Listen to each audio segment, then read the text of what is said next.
Am I my mind?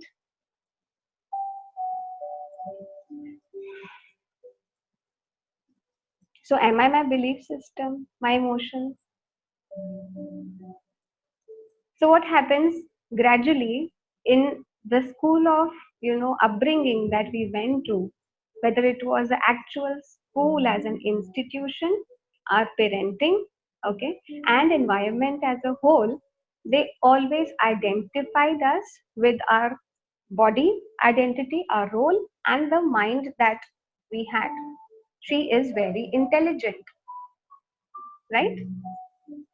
She is multitasking. She is a go-getter. You know how we put labels on people? And for a person who is not a go-getter, that person starts feeling little less of themselves. Because then by that time it's a rat race. And everybody wants a label. They want a sticker or the medal, right? The medal. Everybody wants the medal, yes. So participation in the race no longer becomes, important.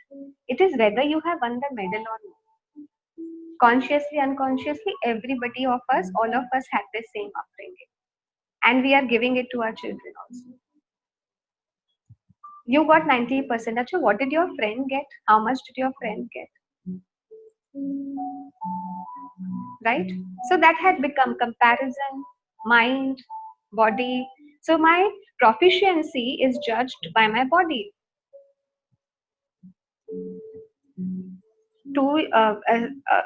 I think a decade back when Kareena Kapoor came up with size zero, that body identity became so important, right?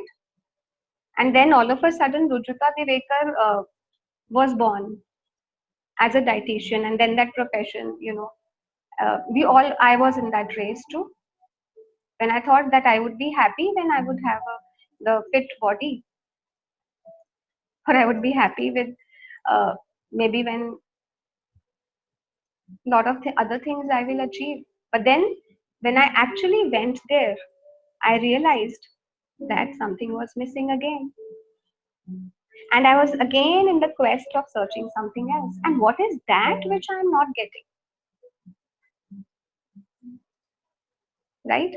That quest is where I will take you today. I will help you because knowingly, unknowingly, all of you have come today in that quest. You are searching for that something which is beyond those labels. You have all those labels today. Most of you are married, most of you are very happy. Even in the corona situation today, you are still safe in your four walls of the house. We have meals to eat actually. So even if we have today everything, then what is it that all of us are coming together to find today? That is where I want to take you. Right? So basically, when you say being human or human being, nobody knows that beingness. We all got disconnected from that beingness. And where we got stuck in? Human doingness. We got stuck in human doing. So, my body and my mind, they became my prime objective of achieving everything because it was an outward race, outward journey. I had to go and, achieve some milestone and then get that medal and put it around my neck and claim that I am the winner. For last 40 years, I was, not 50, maybe less than that because my quest started quite a long time back. But point I'm trying to say is for lot many years, we are hallucinated with this body mind identity. These two things, duality, world of duality, body and mind. And therefore, if you get everything still, that happiness evades because that body mind will only for a temporary effect give you that pleasure, right? The moment the pleasure subsides or loses its flavor, what happens? I'm again losing that fizz and trying to find out who is it that I am. So where is the beingness? Let's look at that. If you are in the doing phase, I hope this is visible to you. So what happens till the time you are doing something, right? What is your identity? Or I will show you like this. You can see both the sides. Can you see the first one? Human being is always formless. And when I refer to human being, it's the soul or the consciousness. And what we got stuck in was with the form, right?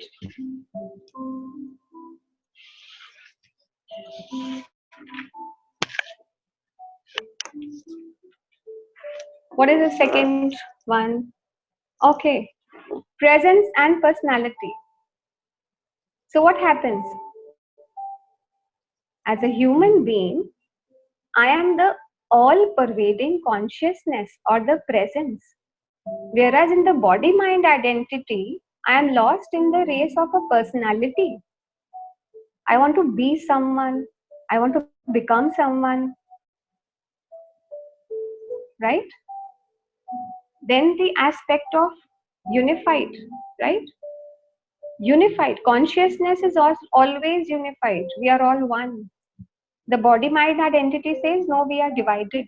I am better than you. You are better than me. I am white. You are black. I am fat. You are thin. You are white. I am white. You are black. So body-mind identity divides you.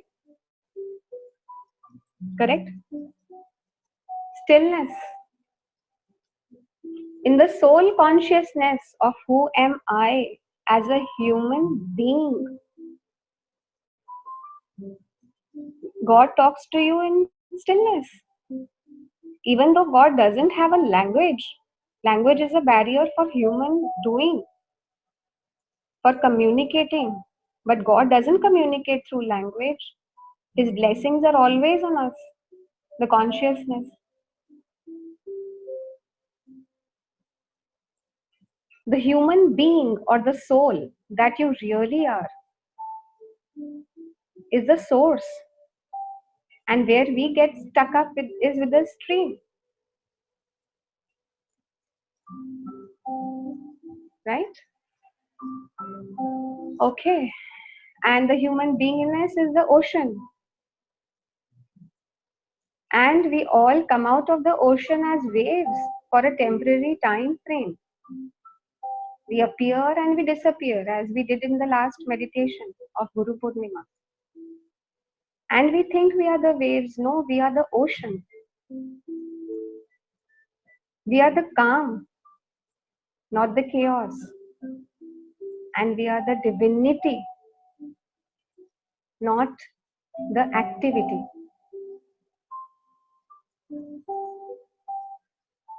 So for many people, I'm sure you have taken that. I will share this with you actually. You don't need to take the hassle of writing down if that is how it's comfortable with you. I'll share this picture with you.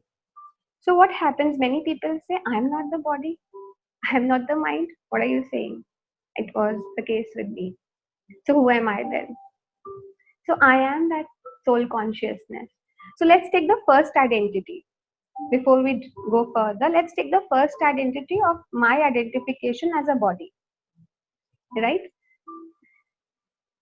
Now, before this body was formed, before your body was formed in your mother's womb,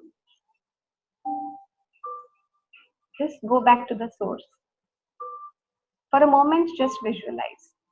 Before your body was formed in your mother's womb, who were you? And where were you? You did exist without a body, right? The soul did exist without a body. The body was formed of an organic process, and the body started developing in the mother's womb. It is said the soul enters the body in the third or the fourth month. So the soul chooses a costume, which is the body, right? And for 9 months, we are there in our mother's womb, our body is developing. But we take that costume in the third or the fourth month of that body.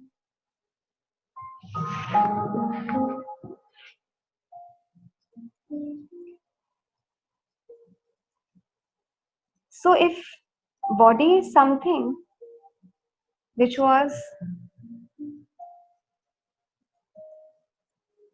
appeared actually out of the ocean like a wave, how can you be the body? Where were you before that body appeared?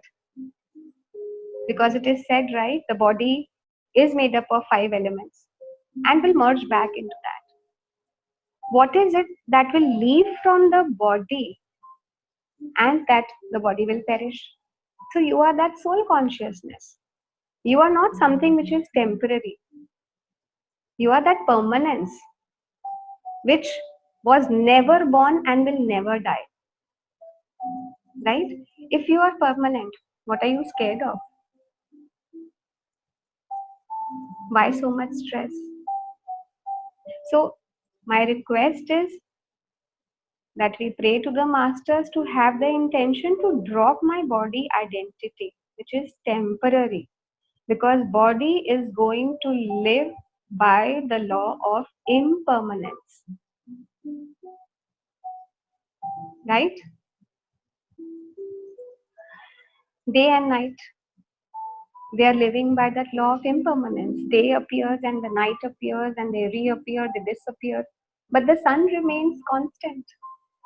The same sun when Sai Baba was there 100 years back, that is the same sun which rays are reflecting on this Mother Earth. The sun doesn't appear and disappear. So you are that. Then the mind identity. Let's go to the second form. Now this is a very big thing because the physical eyes can see the body, and the mental eyes, with your mental eyes or mental ears, you can hear your mind. The constant chatterbox, right? Also called as a monkey mind. So we have a strong identity with our mind. Even right now, when you're listening to my meditation, there are so many thoughts coming to your mind. For a moment, let's do this practice.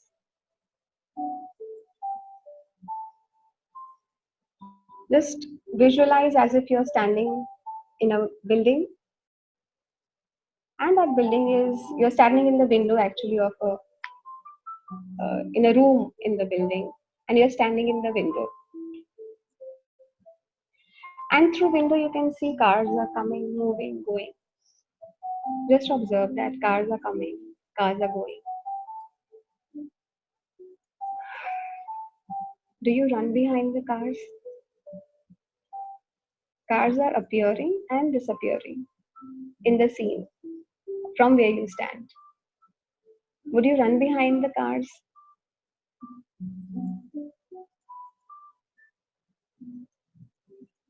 No, right? You will stand there and witness. Similarly, people tell me, Muskan, during meditation, I cannot control my thoughts.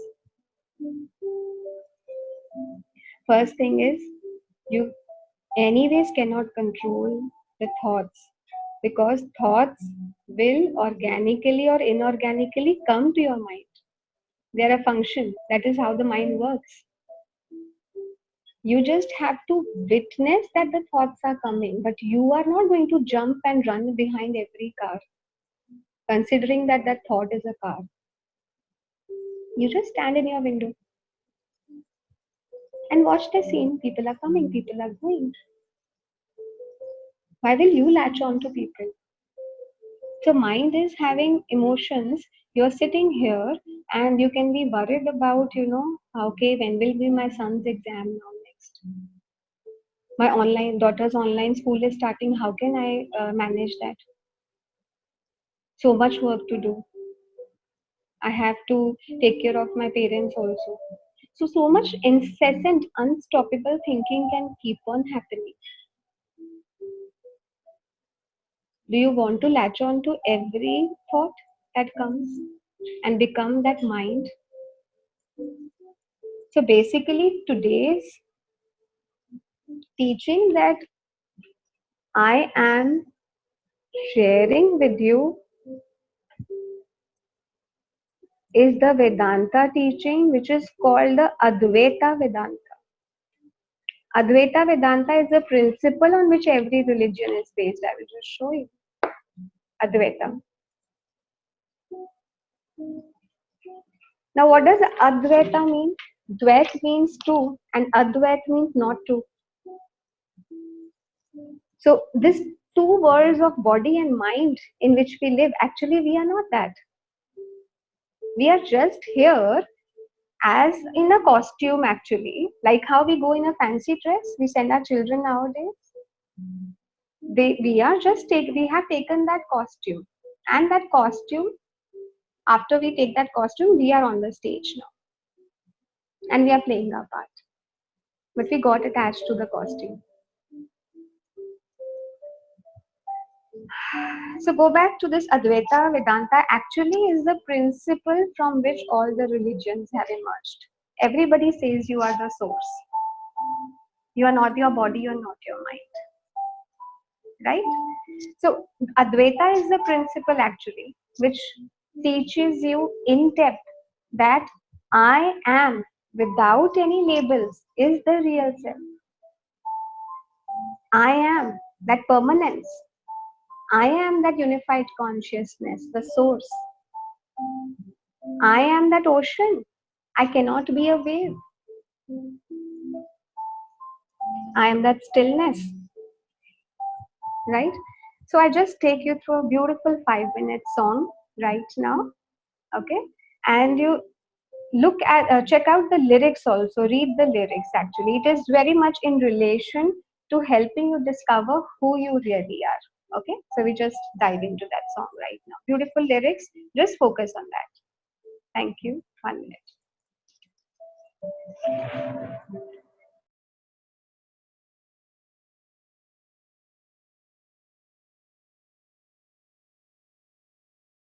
Back in between. Thank you, Shraddha. Yes, it is a beautiful song. So, what touched you most? Yes, I know there was in between a coming and a going. What touched you most? That do you really want to attach to this form? Is what strikes me most. Do you think that your entire gameplay in this universe is the 70, 80 years? That's it?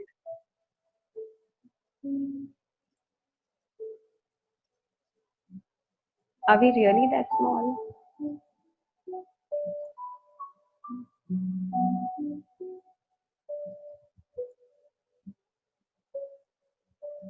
Thank you, Anshada and Ankita. They say that yes, we are not that small. So why we get attached? We have to ask ourselves that the moment I drop this body and mind identity, what I rediscover? Thank you, Ami. What do I rediscover? The moment I drop this body and the mind identity, I rediscover who I really am. The source. As long as you are on the stage of life, the drama is going to happen.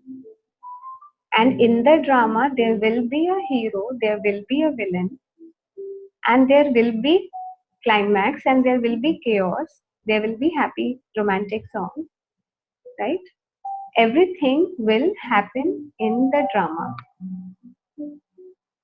Where does the suffering come? The suffering comes when I am rigidly holding on to my complexity of the body and mind. What my mind says, he should listen to me. Should, right? A big word.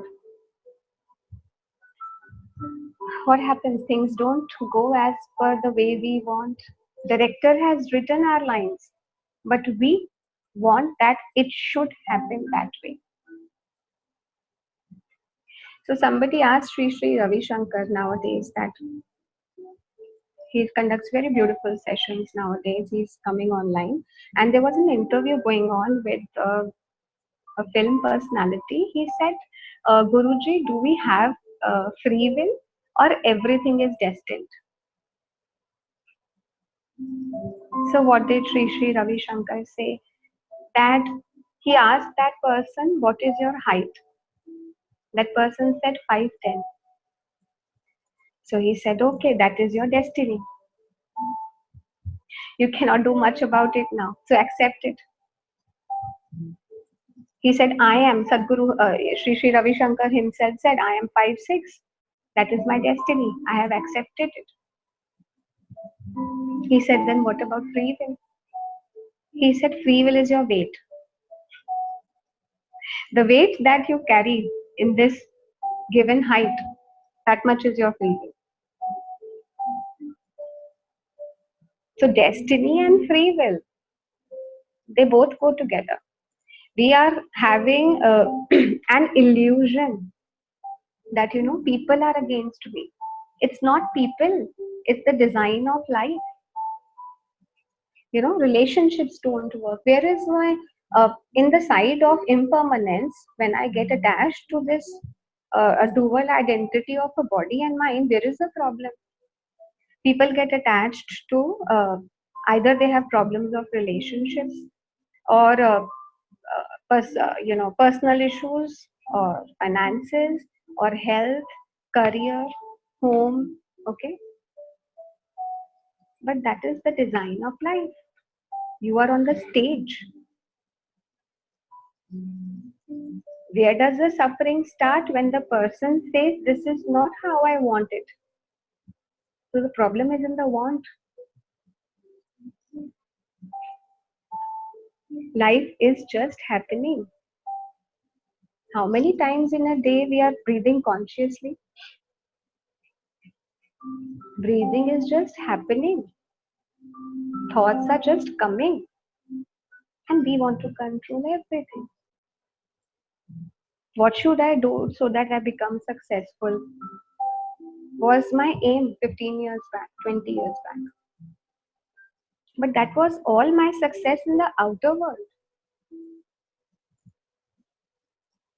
What happened? There was still a vacuum inside. This reminds me, I have to read a very beautiful book excerpt from The Power of Now. From Eckhart Tolle. You can see this book. One para, I will read it to you. When it just came that it is outer and inner success, just pay attention to this. Listen. Does it matter? Because this book is in a question answer format. So most often asked questions to Eckhart Tolle have been compiled and therefore in a book. My favorite one is, does it purpose whether we succeed or fail in the world? So many people are bothered about their outward appearance, which is going to last for 70, 80 years. And all of our questions and our quest, everything is revolving around that. For those 70, 80 years, I want to be someone and something. And then all of a sudden, a virus which is more severe than corona will come and take you away.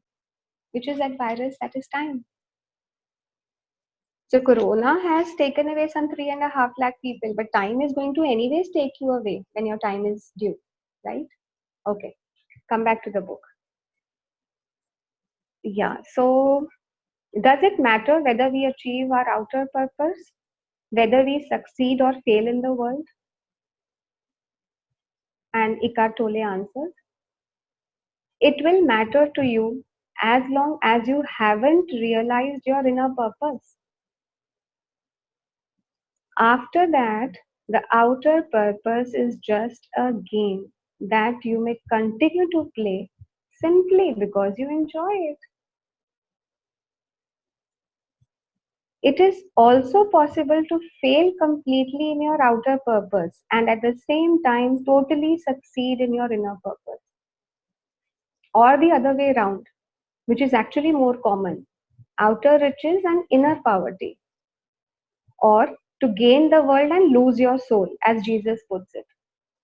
So to gain the world and lose your soul. All the gains that we want are in the outer world, right? Outer world of form and appearance, my roles, my body, my responsibilities, my mind. I want to achieve and become something. Everything is outside, but in the bargain, you lose your soul, which is permanent.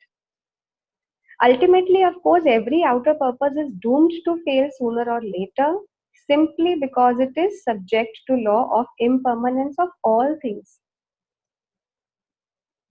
So whether it was the best, the best of the best conquerors, they are no more. Even the form and appearance of Lord Krishna, Lord Rama, they had to leave the body. Ravan took that blessing that I would be, I would never die. He did so much of yagya, havan, saying that I should have a long life or I should actually be immortal. What happened at the end? Right? The sooner you realize that your outer purpose cannot give you lasting fulfillment, the better. When you have seen the limitations of your outer purpose, you give up your unrealistic expectation that it should make you happy and you make it subservient to your inner purpose. Again, if anybody wants to see Power of Now, very famous book actually. So, what happens? We become so much engrossed in that race of outer achievement that the soul is completely lost. So, at the end, people have grievances when they are on the deathbed. They have some, you know, they have still not lived their life fully on the deathbed. They have lot of regrets that I did everything. Still, I couldn't forgive people. I could have done that project better. But lot of regrets on your deathbed towards the form. That form is anyways going to perish. So basically, when you look at Advaita principles, they teach you actually how to live your life as a body and mind more efficiently by becoming a witness to this drama. You are a part of the drama. You just have to witness that this is my role and accept that some things are a part of my destiny. It's a karmic cycle also. So what happens, as long as the person is happy, things are happening your way. You will say, I am happy. The moment somebody says something, you will say, he should not have said that, and I'm unhappy. What is happening? This life is actually like a river. Okay? River is flowing, and there are two banks of the river. A river always has two banks, right? So on the one bank is happiness, on the other bank is unhappiness. They all are going to go together. Or both are going to go together, in fact, not all. Both are going to go together. But you will say, no, I just want happiness. Why he should not obey me? Why they should do like that? I am right, they are wrong. Judgments, prejudices, holding on to things. He was wrong, I will not forgive him for next 10 years. So life is running like a river. Water is going to flow. Water will find its way. Life will find its way. And there are two banks of the river. Accept that nature. Accept that nature of life, of the illusionary drama that we are playing as a soul having taken this body. Right? So we have a very beautiful meditation by an Advaita master. He is Muji. I'm sure who are working with me, they would have heard him earlier. But a lot of depth to this meditation. The words are strong, but there are very few words that he will say. In between, there is a music that you can contemplate on, you can think on, and his main theme of the meditation is to lose yourself. So when he says lose yourself, what does he mean? Means lose your identity. You are in a crisis right now. Lose yourself means lose your body mind identity. This one, which is temporary. Lose all this. So very beautiful meditation. The theme is lose yourself and then still rediscover your permanence. Isn't that beautiful? So focus on the feeling that this meditation is going to give you. In between, there's a very beautiful, soulful music. So listen to that too. Okay, relax. You can sit, you can keep your eyes open.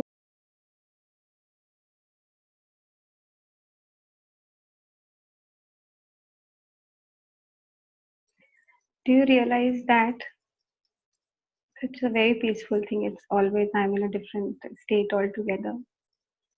Thank you, Devika, Dr. Devika. Thanks for being there. So just realize that you're not this struggle. How long will you struggle with your issues? Husband, wife, daughter, mother. How long will you struggle? It is your choice when you want to end it. Good times, bad times will keep on happening. Thank you, Aditi. Times will be good and will be bad. But remember, we did last meditation that every suffering is a call for your awakening. So just want to end this with that during this time of pandemic, you see so many spiritual teachers opening their arms and welcoming the children of the world in their embrace. Because every suffering is a call for awakening. When the times are happy, you don't realize and you just go with the flow of the time.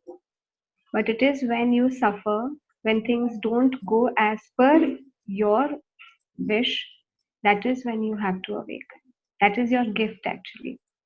Otherwise, humanity will always be in a state of sleep and they will forget their real nature.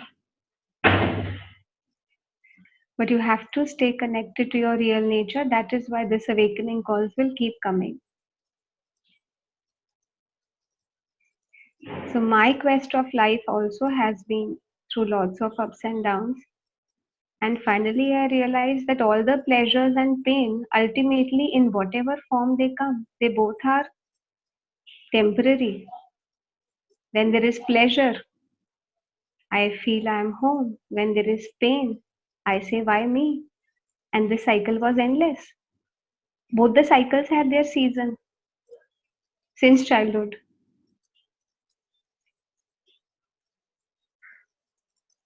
Both the cycles were on and off, topsy turvy, coming and going. But what is it that is not going? What is it that is permanent? So, struggle will end when you start witnessing this play of consciousness. You are, as a consciousness, playing this part as a body and mind. So, now the struggle ends. People are looking for that golden key. And this is the golden key, the witnessing, coming back to your original nature and then seeing the consciousness playing a part on the stage in the costume of a body and a mind. Then, when you detach that, okay, this is a temporary effect to the consciousness. I am not who will die. This is not who me, who is getting the death. The death is of the body. Don't say I am suffering. Say suffering is happening. See how you change the verbiage and you change the way things, you look at things. So never say I am suffering. Say suffering is happening. Never say I am happy. Say happiness is happening or I am experiencing, right? So things are happening on their own.